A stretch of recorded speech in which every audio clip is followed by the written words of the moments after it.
Okay, this week's movie of the week is the 1955 thriller and noir classic, The Night of the Hunter, directed by Charles Laughton, and of course starring Robert Mitchum and Shelley Winters. It's based on the 1953 novel of the same title, and the film focuses on the corrupt minister turned serial killer who attempts to charm an unsuspecting widow and steal $10,000 hidden by her executed husband. It's now considered one of the greatest films of all time. We revisited the film this week as it's Noirvember, and we'll check it out all these years later again. So Greg, what did you think? Well, this is one of the best films ever made, isn't it? Transcending all genres in that sense. Charles Laughton obviously showing his incredible talents as a filmmaker.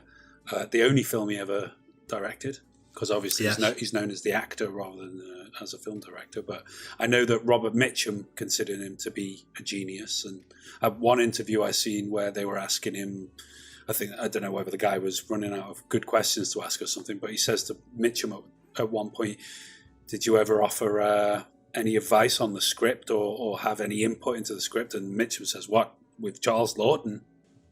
No, I didn't do that. As if he's basically saying that, he was a genius and he didn't need my help. And yeah, you can see why when you watch this film. It's just, it's visually probably the most impressive film. I mean, and that's saying something. I probably would backtrack on that under scrutiny, but it is certainly one of those that you just think, wow, just wow. It's certainly a film that deserves a lot of the plaudits it gets. Yeah. And of course, there's plenty of debate to be had on greatest films ever and greatest cinematography and all those kind of topics. Yeah. And everyone will come to different conclusions, I'm sure. Yeah. But if you talk about what's in the conversation, I think most people would agree this is in that conversation, and that's the thing.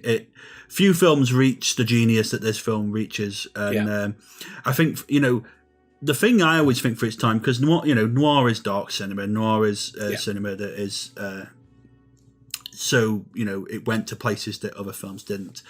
This for me is a film that went to places that film perhaps hasn't even gone to many times since. Wow. The premise of the film, sure. When you dig into it and you think for a film in the 50s, to be talking about kidnapping children, a corrupt priest, a serial killer, and all this, it's like, wow, it's heavy. That's going somewhere. You know what I mean? And but does it in a way that you don't sit there going, this is silly or anything like that. You sit there going, no. Wow. I think it's because as well, it's from a time where that kind of light and dark, the chiaroscuro, which is laid out visually for you right in front of your eyes. It's there in the themes. This is a really dark character, a really bad man, a conflicted man, a crazy man, really. He's gone insane, and he's going after children, really, which represents purity, represents innocence. They haven't had time in their lives to become evil or anything. So, there's that real contrast there. I mean, the first time I seen it was actually when we were studying. So it was only about 10 years ago when I saw it. And my very first shot I ever saw was her sitting in the rocking chair with the shotgun. And I thought, wow, what's this? Where's that with the old lady with the shotgun? And there he is on the horizon, the silhouette on the horse. And obviously the other famous shots, like Shelley Winters in the car down underneath the water with all the waves and the weeds. Sorry, it's just such a creepy, amazing shot, that, isn't it? Yeah. Oh. Yeah, it is. It's disturbing and foreboding, and it does. It's a film that gives you the willies. I mean, his performance, Robert Mitchum's performance, is just genius. It is formidable. Great. It is absolutely amazing, and it does. It's that disturbing look at what humans can do, and however grotesque the story is, and however grotesque the characters can be in it.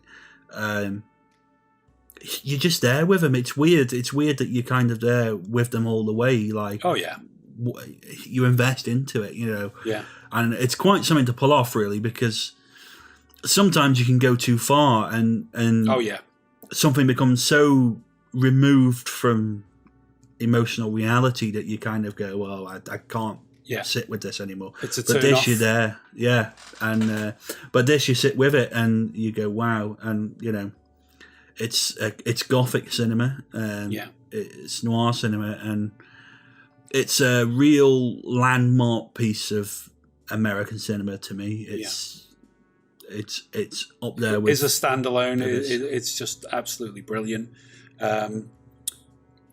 Just to look at visually, it keeps you there. You don't know what he's going to do next. With each shot is just revealing this world, and it's almost done in a theatrical way because he was obviously a theatrical actor. He was used to the theatre and stuff, and I think he's borrowed a lot of that kind of that fantastic stage dressing techniques where they're almost using silhouette and backgrounds, and some of it doesn't look 100% real. It's not supposed to, but what it represents is so stark that you just go with that vision. You're just into the story. It's perfect storytelling.